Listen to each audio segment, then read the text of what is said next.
현장에 먼지로 주민들이 몇 년째 고통받고 있습니다. 준설토가 바람에 날리고 있지만 당국은 대책을 내놓지 못하고 있습니다. 무더기 비리 의혹을 받아온 전주 완산학원의 설립자가 검찰에 구속됐습니다.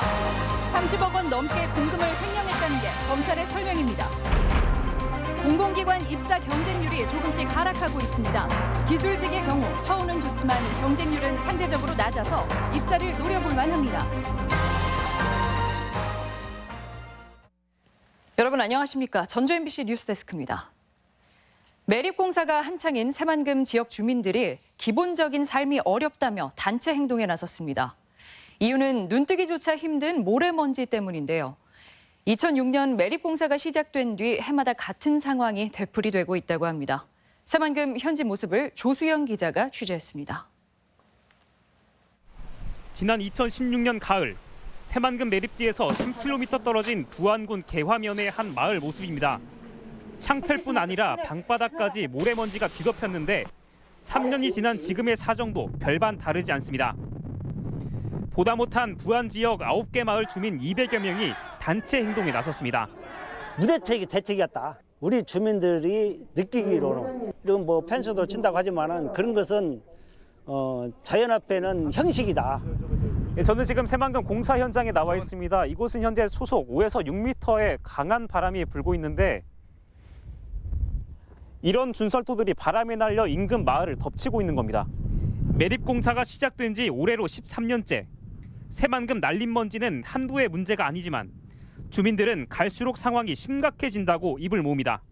잠깐 나갔다 오면 벌써 눈이 막 아프고 막 썩썩거리고 해갖고 물로 씻으면 막 뻘이 눈에서 나올 정도로. 주민들은 이 같은 상황이 최근 마무리된 농업특화단지 매립공사 때문이라는 입장입니다.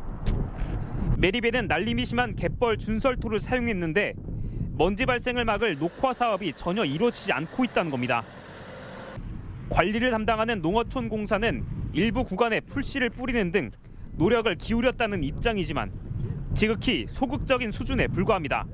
지금 조사료를 살포하고 있는데 지금 아직 안 자란 곳, 그런 곳에서 바람이 불면 비싼 먼지가 날리는 것은 지금 저희도 계속 노력 중에 있는데. 전라북도 역시 새만금 날림먼지 문제에 이렇다 할 대책을 내놓지 못하고 있습니다. 농촌공사에서 이렇게 나름 비산먼지 저감 대책을 많이 수립하고 있더라고요. 봄, 가을에 비산먼지가 주로 발생되잖아요. 그때 한 번씩 합동 점검을. 도로공사를 포함한 각종 내부 개발이 시작 단계인 만큼 새만금 지역의 날림먼지는 앞으로 더 나빠질 수밖에 없지만 새만금 개발청이나 전라북도 모두 저감 대책에는 사실상 손을 놓고 있는 상황입니다. MBC 뉴스 조수영입니다. 갑질의 횡령 의혹까지 불거졌던 전주 완산학원의 설립자가 결국 구속됐습니다. 검찰은 설립자와 재단 사무국장 등이 횡령한 돈이 확인된 것만 30억 원이 넘는다며 추가 비리 수사에 속도를 내고 있습니다. 박연선 기자입니다. 완산학원의 설립자 김모 씨는 교실을 사택으로 개조해 사용하는 등 각종 비리 의혹을 받아왔습니다. 검찰은 교육감 감사 결과를 토대로 이 사학재단에 대한 수사를 벌여 김 씨를 수십억 원대 공금 횡령 혐의로 구속했습니다. 학교 시설 공사를 하거나 물품을 살 때 단가를 부풀리고 해당 업체로부터 뒷돈을 받았다는 겁니다. 단가 부풀리기는 학생들이 사용하는 책걸상 등 사소한 물품도 예외는 아니었는데 이들이 지금까지 빼돌린 금액만 30억 원이 넘었습니다. 앞서 같은 혐의로 구속 기소된 재단 사무국장 정모 씨도 이 모든 게 설립자 김 씨의 지시였다며 혐의를 인정했습니다. 검찰은 이 밖에 설립자의 공금 횡령을 돕거나 이를 묵인한 교장과 교직원 11명을 입건하고 수사에 속도를 내고 있습니다. 한편 핵심 피의자 중 한 명인 교감은 설립자가 자신에게 죄를 덮어 씌우려 한다는 내용의 유서를 남기고 지난 7일 스스로 목숨을 끊기도 했습니다. 검찰은 현재 설립자 자택과 공사업체 등 10여 곳을 압수수색하고 의혹이 남은 부지 매각 대금 처리와 채용 비리에 대해서도 추가 수사를 벌이고 있습니다. 한 5, 6년 전에 학교 부지를 매각했거든요. 그 매각 대금이 약 100억 정도 되어진다고 합니다. 근데 100억의 행방이 묘명합니다. 검찰은 학교를 사유재산처럼 사용한 전형적인 사학 비리로 보고 있으며 이달 말 최종 수사 결과를 발표하기로 했습니다. MBC 뉴스 박연선입니다. 정읍 유성엽 의원이 민주평화당 원내대표가 됐습니다. 평화당은 당대표와 원내대표, 사무총장까지 모두 전북 출신으로 꾸려지게 됐는데요. 내년 총선에서 당의 존립 기반인 전북 지키기가 한층 탄력을 받을 전망입니다. 강동엽 기자입니다. 민주평화당의 원내 사령탑에 유성엽 의원이 선출됐습니다. 유 원내대표는 1차 경선에서 과반을 얻어 경쟁 상대인 황주홍 의원을 따돌렸습니다. 취임 소감은 정부와 여당에 맞서는 강한 야당 확립을 통한 당의 위기 극복입니다. 오늘부터 민주당 이중대 소리 듣던 평화당은 없습니다. 치열한 원내 투쟁을 통해 강한 존재감을 확보할 것입니다. 평화당은 전북을 중심으로 한 총선 세판 짜기가 힘을 얻게 됐습니다. 정동영 대표와 김광수 사무총장에 이어 원내대표까지 최소한 전북의 경우 지지세 결집이 상대적으로 탄력을 받을 수 있게 됐습니다. 도내에서 내년 총선이 대부분 평화당과 민주당 간의 양당 구도로 치러질 가능성이 높은 만큼 군산조선소나 금융중심지 문제를 통한 당 차원의 정부와 여당에 대한 압박 강도가 더욱 높아질 전망입니다. 여기에 정치권의 삼지대론도 속도를 낼 것으로 보입니다.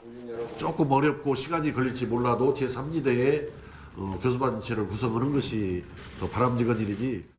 정의당과의 공동교섭단체 구성보다는 바른미래당과의 당대당 통합이나 무소속을 끌어안으려는 물밑 작업이 본격화될 수 있습니다. 민주평화당이 야권 통합에 좀 더 중심 세력으로 부상하는 계기가 됐고, 또 만약에 제3지대 통합이 된다면은 호남에서 양강구도를 형성하는데 큰 힘을 받는. 반면 민주당은 도민의 수건 해결과 한병도 전 수석 등 정부 출신 인사들의 귀향으로 맞불을 놓는다는 전략이어서 시간이 갈수록 선거판이 뜨겁게 달아오를 전망입니다. MBC 뉴스 강동엽입니다. 공공기관에 취업하기가 하늘의 별 따기처럼 어렵다고 했는데 요즘은 양상이 조금 달라졌습니다. 베이비붐 세대 은퇴로 인력 수요가 크게 늘어났기 때문인데요. 여전한 사무직 선호 현상에 기술직은 눈에 띄게 경쟁률이 낮아졌습니다. 유룡 기자의 보도입니다. 지난 주말 전주에서 공채 필기 시험을 치른 국토정보공사. 혁신도시로 이전한 지적측량 공간정보 전문기관으로 대졸 초임 4천에 평균 연봉이 8천으로 공공기관 평균을 크게 웃돕니다. 올 상반기 역대 최대인 296명을 뽑는데 경쟁률이 7.5대 1에 그쳐 공공기관 경쟁률이 만나 의심스러울 정도입니다. 사무직렬은 경쟁률이 100대 1이 넘지만 9명만 채용하고요. 기술직렬이 대부분인데 지적 자격증을 요하기 때문에 경쟁률이 5대 1 정도에 머물고 있습니다. 근처 국민연금공단 평균 경쟁률 63대 1, 전기안전공사 39대 1과 대조적인데 기술직 위주로 채용하는 특수성이 반영된 결과입니다. 지방 공무원 채용 원서 접수 결과를 봐도 비슷한 경향을 읽을 수 있습니다. 이달 초 마감된 제3회 전라북도 지방공무원 경쟁률은 토목직이 4대 1, 건축직이 4.4대 1, 지적직도 6.5대 1에 불과합니다.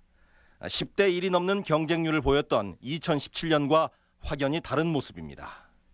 58년부터 63년까지가 이제 베이비부머 세대로 저희가 보는데요. 퇴직하는 인원들이 많다 보니까 채용 인원 또한 급격히 늘어나거든요. 베이비붐 세대의 은퇴로 선발 인원은 3배나 증가했지만 기술직 응시자 수는 종전이나 다름없고 사무직 선호가 여전하기 때문입니다. 사무직을 많이 채용하고 있습니다. 이번 상반기 채용 때 전체 141명 모집에 12,000명이 지원하여 전체 경쟁률이 약 85대 1 정도로 굉장히 치열한 상황입니다. 취업이 어렵다 하지만 전문 기술직은 조만간 모셔가는 상황이 벌어질 전망. 인구 구조의 급격한 변동으로 취업에도 크나큰 변화가 진행되고 있습니다. MBC 뉴스 유룡입니다. 익산시 주민들도 3년 안에 식수로 용담댐 물을 먹게 될 전망입니다.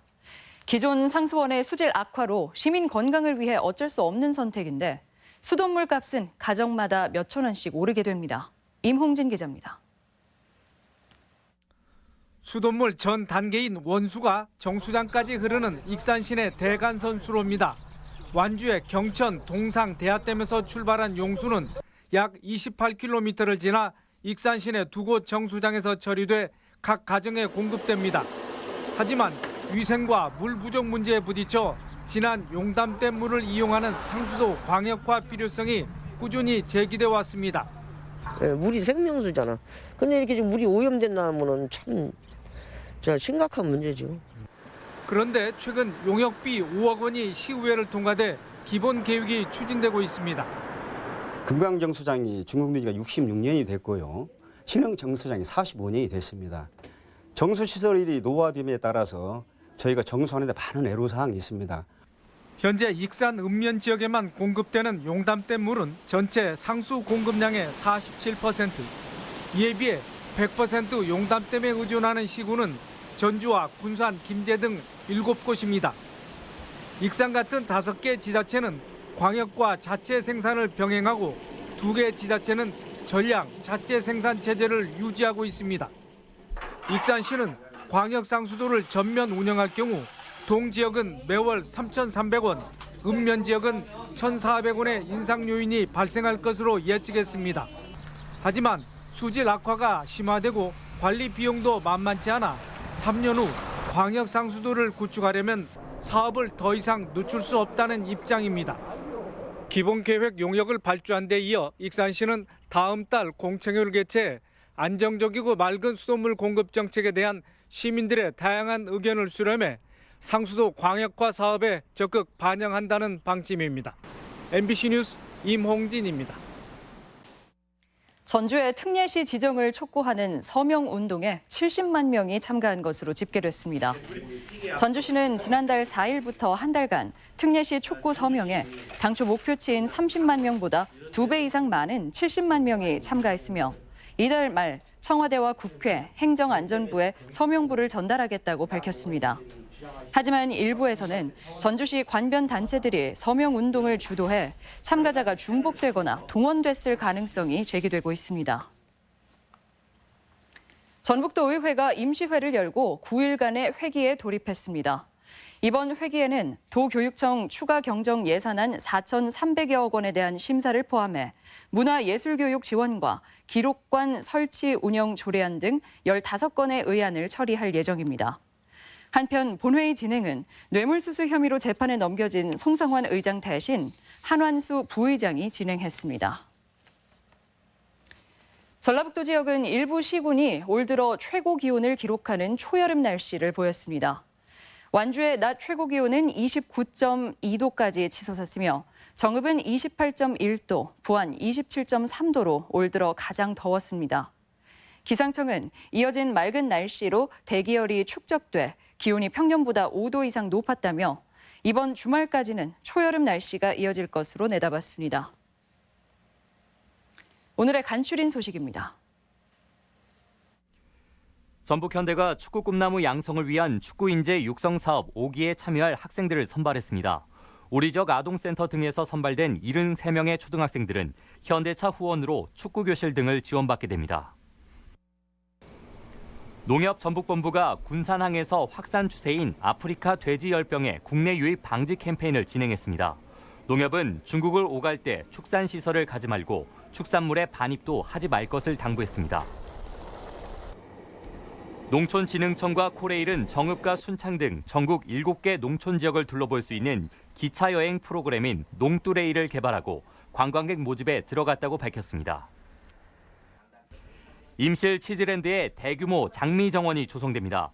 임실구는 2022년까지 98억 원을 들여 5만 제곱미터 규모의 테마공원과 국내외 품종을 망라한 2만 주의 장미를 심은 장미공원을 만들 계획입니다. 간추린 소식이었습니다. 경찰서 민원실에서 경찰관을 폭행하고 달아난 50대가 붙잡혔습니다. 김제 경찰서는 김제시 금구면 자신의 집에 숨어있던 50살 배모 씨를 특수 공무집행 방해 등의 혐의로 붙잡아 폭행 원인을 조사하고 있습니다. 배 씨는 오늘 오전 9시 반쯤 김제 경찰서 민원실에 미리 준비한 둔기를 들고 들어가 경찰관을 폭행하고 달아났습니다. 장수군이 지원한 대한축구협회의 축구종합센터 후보지 선정 발표가 연기됐습니다. 대한축구협회는 오늘 부지선정위원회를 열어 장수 등 현장 실사를 받은 전국 8개 시군 중 우선 협상 대상지 3곳을 발표할 예정이었지만 추가 검토를 이유로 선정 자체를 미뤘습니다. 축구협회는 위원 간 의견이 갈려 결론을 낼 수 없었다며 발표 일정을 다시 잡겠다고 밝혔습니다. 대형 화물차 사고 예방을 위해 안전장치 장착 비용이 지원됩니다. 전라북도는 대형 차량의 차로 이탈 경고장치 설치를 위해 20억 원을 투입해 대당 최대 40만 원을 지원합니다. 지원 대상은 20톤 이상 화물차 6천여 대이며 내년부터 미장착 차량에는 100만 원의 과태료가 부과됩니다. 고령 농의 농지를 사들여 청년 농부에게 임대하는 사업이 진행되고 있습니다. 농어촌공사 전북본부는 지난주까지 은퇴 예정인 도내 농업인 135명으로부터 농지를 매입했습니다. 전북권 뉴스였습니다.